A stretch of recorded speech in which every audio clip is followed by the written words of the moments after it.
Hello दोस्तों, आज हम बात करेंगे टाइप 1 डायबिटीज़ क्या होता है।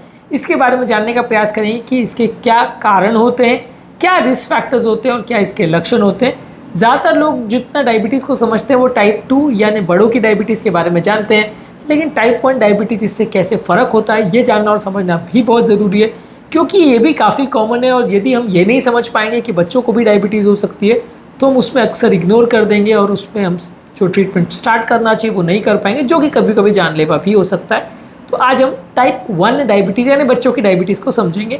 बेसिकली ये एक ऑटो इम्यून फिनोमिना है जिसमें बॉडी में इंसुलिन बनाने की कैपेसिटी कम हो जाती है, यानी कि जो पैनक्रियाटिक बीटा सेल्स है वो एंटीबॉडीज़ की वजह से या किसी बीमारी की वजह से ख़राब हो जाते हैं, जिसकी वजह से बॉडी में इंसुलिन की कमी हो जाती है और ये इंसुलिन की कमी बॉडी के शुगर लेवल्स को बढ़ाती है, जिससे टाइप 1 डायबिटीज़ होता है। अब इसको डिस्कस करते हैं डिटेल में। टॉपिक पर जाने से पहले जो लोग हमारे चैनल पर नए हैं उन्हें रिक्वेस्ट करूँगा कि चैनल को सब्सक्राइब करें, वीडियोस को लाइक करें, शेयर करें, फॉलो करें, कमेंट करें, पूरा देखें।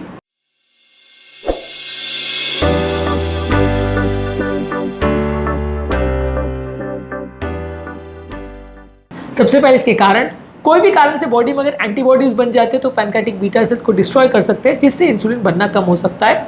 या कुछ जेनेटिक फैक्टर्स की वजह से अगर पैनक्रियाटिक बीटा सेल्स कम हो जाए तो ऐसा हो सकता है। कुछ एनवायरमेंटल टॉक्सिन या वायरस इन्फेक्शन की वजह से भी हो सकता है, या जिसको अगर फैमिली हिस्ट्री है वैसे केस में हो सकता है।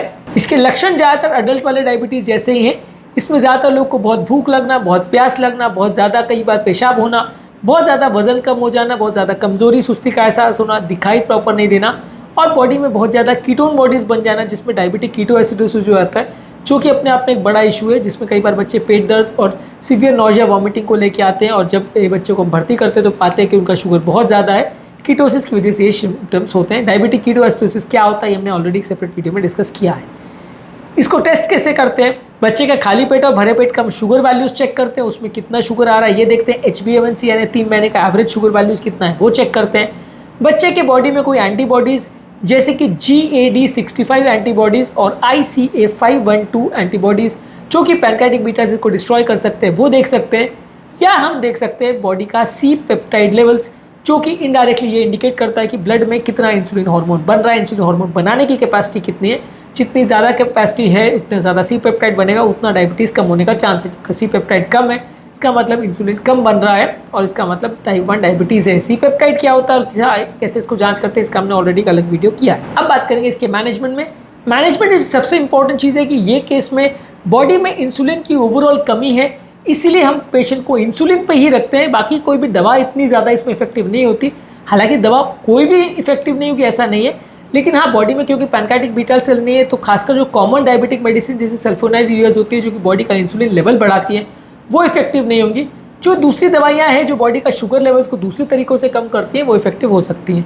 इसके अलावा आप अलग अलग तरह की इंसुलिन का प्रयोग कर सकते हो, कभी लॉन्ग एक्टिंग, कभी शॉर्ट एक्टिंग, कभी इंसुलिन पंप्स, इनका प्रयोग कर सकते हो। शुगर का आपको रेगुलरली मॉनिटरिंग करना पड़ता है, इसमें आपको ये चेक करते रहना पड़ता है कि शुगर लेवल्स बढ़ रहे हैं कि नहीं।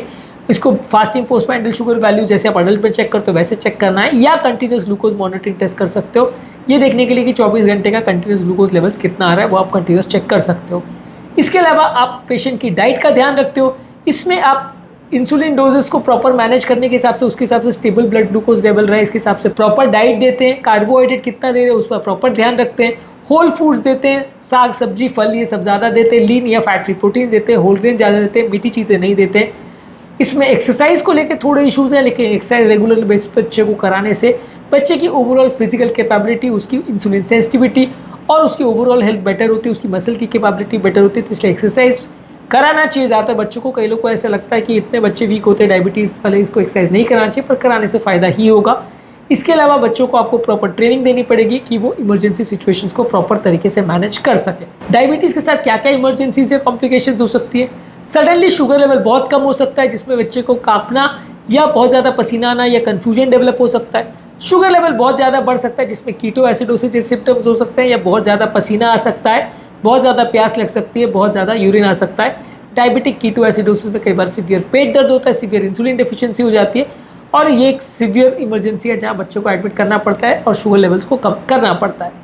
इसके अलावा कुछ होते हैं क्रॉनिक कॉम्प्लिकेशन, जैसे कि हार्ट का प्रॉब्लम, हार्ट की नलियों का डैमेज होना, डायबिटीज़ रेटिनोपैथी यानी आंखों की नलियों का डैमेज होना, किडनी की नलियों का डैमेज होना है डायबिटिक नेफ्रोपैथी, बॉडी की नसें यानी नर्व्स का डैमेज होना जो कि डायबिटिक न्यूरोपैथी होता है, और हाथ पाँव में इन्फेक्शन या अल्सर्स होना जो कि डायबिटिक फुट में आता है। तो अडल्ट में जैसे कॉम्प्लिकेशन होते हैं लगभग वैसे ही इसमें कॉम्प्लिकेशन होते हैं। अक्यूट कॉम्प्लिकेशन भी वैसे ही है, क्रॉनिक कॉम्प्लिकेशन भी वैसे ही है, बस इसमें तरीका अलग है। वहाँ पे इंसुलिन होता ज़रूर है अडल्ट में, लेकिन काम नहीं कर पाता है। यहाँ पे इंसुलिन बनता ही नहीं है, इसलिए इंसुलिन की कमी हो जाती है। ज़्यादातर इस तरह के केसेस में आपको पेशेंट को लॉन्ग टर्म इंसुलिन पर रखना पड़ता है, पर इसमें कुछ रिसर्च चालू है कि अगर बच्चे को पैनक्रियास ट्रांसप्लांट कर दिया जाए, यानी उसको नया पैनक्रियास लगा दिया जाए, तो उससे कई बार उसको इंसुलिन बनाने में फ़ायदा मिलेगा। या कुछ आर्टिफिशियल पैनक्रियास पे भी रिसर्च चालू है जो कि कंटिन्यूस आपको इंसुलिन देते रहेंगे और इससे ग्लूकोज कंट्रोल बेटर होगा। या इंसुलिन के इनहेलर्स भी आजकल आने लग गए जो कि डायरेक्ट किसी पंप या इनहेलर की तरह आपको बॉडी में डायरेक्टली इंसुलिन आप उसको ले सकते हो और ये असर करेगा। तो वैसे थेरेपीज़ भी आने लग गई है। इसके अलावा स्टेम सेल थेरेपी पे या इम्यूनोथेरेपी पे रिसर्च चालू है। स्टेम सेल थेरेपी में नए पैनक्रियाटिक स्टेम सेल्स द्वारा बनाने पर रिसर्च चालू है कि जिससे मरे हुए पैनक्रियाटिक सेल्स के बदले नए सेल्स आ जाए और वो काम करने लग जाएं। या इम्यूनोथेरेपी में ऐसा होता है कि कुछ जो एंटीबॉडीज़ बॉडी में बढ़ गई हैं और जो पैनक्रियाटिक सेल्स को मार रही है उनको कम करने का प्रयास किया जाएगा। और इम्यूनोथेरेपी से हम जो ऑटो इम्यून डिस्ट्रक्शन हो रहा है पैनक्रियाटिक बीटा सेल्स का उसको बचा सकते हैं। तो ये इंपॉर्टेंट नई नई थेरेपीज है जिसमें रिसर्च चालू है। और ओवरऑल मान के चलिए कि एक बार पैनक्रियाटिक बीटा सेल डिस्ट्रॉय होगा तो ज़्यादातर बच्चों को लाइफ टाइम इंसुलिन पर रहना पड़ेगा और डायबिटीज़ में जैसे अडल्ट लोगों में कॉम्प्लिकेशन होते हैं वैसे कॉम्प्लिकेशन झेलने पड़ेंगे। तो बच्चों में भी डायबिटीज़ होती है, जानना समझना ज़रूरी है। इसे टाइप 1 डायबिटीज़ बोलते हैं। ये उतना कॉमन तो नहीं है जितना अडल्ट में डायबिटीज़ होता है, लेकिन फिर भी ये काफ़ी कॉमन है। इसके बारे में जानना और समझना, सही समय पर रिकॉग्नाइज करना और सही समय पर ट्रीट करना ज़रूरी है, नहीं तो ये भी काफ़ी जानलेवा या डेंजरस हो सकता है। उम्मीद करूँगा कि आज के टॉपिक में कुछ नई बातें जानने को मिली होगी। जो लोग हमारे चैनल पर नए हैं उन्हें रिक्वेस्ट करूँगा कि चैनल को सब्सक्राइब करें, वीडियोज़ को लाइक करें, शेयर करें, फॉलो करें, कमेंट करें पूरा।